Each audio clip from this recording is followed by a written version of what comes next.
एक समय की बात है।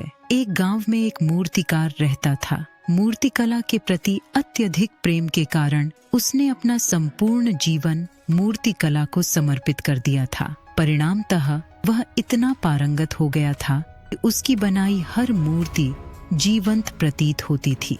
उसकी बनाई मूर्तियों को देखने वाला उसकी कला की भूरी भूरी प्रशंसा करता था।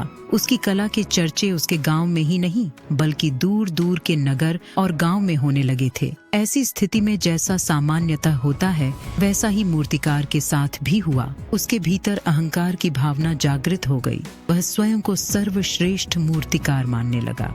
उम्र बढ़ने के साथ जब उसका अंत समय निकट आने लगा तो वह मृत्यु से बचने की युक्ति सोचने लगा। वह किसी भी तरह स्वयं को यमदूत की दृष्टि से बचाना चाहता था ताकि वह उसके प्राण न हर सके। अंततः उससे एक युक्ति सूझ ही गई।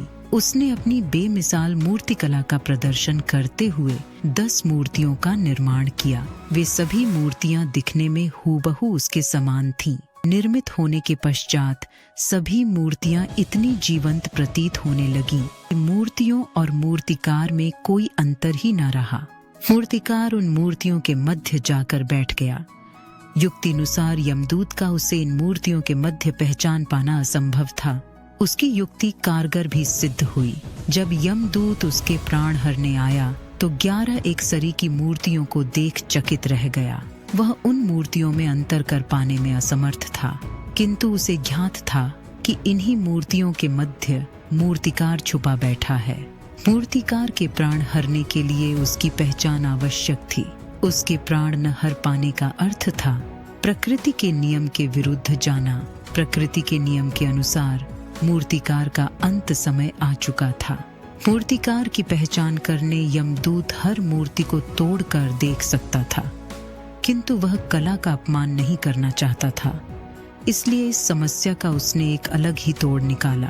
उसे मूर्तिकार के अहंकार का बोध था, अतः उसके अहंकार पर चोट करते हुए वह बोला, वास्तव में सब मूर्तियां कलात्मकता और सौंदर्य का अद्भुत संगम है, किंतु मूर्तिकार एक त्रुटि कर बैठा। यदि वो मेरे सम्मुख होता तो मैं उसे उस त्रुटि से अवगत करा पाता। अपनी मूर्ति में त्रुटि की बात सुन अहंकारी मूर्तिकार का अहंकार जाग गया। उससे रहा नहीं गया और झट से अपने स्थान से उठ बैठा और यमदूत से बोला, त्रुटि? असंभव। मेरी बनाई मूर्तियां सर्वदा त्रुटिहीन होती हैं। यमदूत की युक्ति काम कर चुकी थी। उसने मूर्तिकार को पकड़ लिया और बोला, बेजान मूर्तियां बोला नहीं करती और तुम बोल पड़े। यही तुम्हारी त्रुटि है कि अपने अहंकार पर तुम्हारा कोई बस नहीं।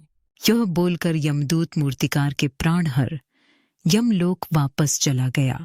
इस कहानी से हमें यह सीख मिलती है कि अहंकार विनाश का कारण है। इसलिए अहंकार को कभी भी खुद पर हावी न होने दें।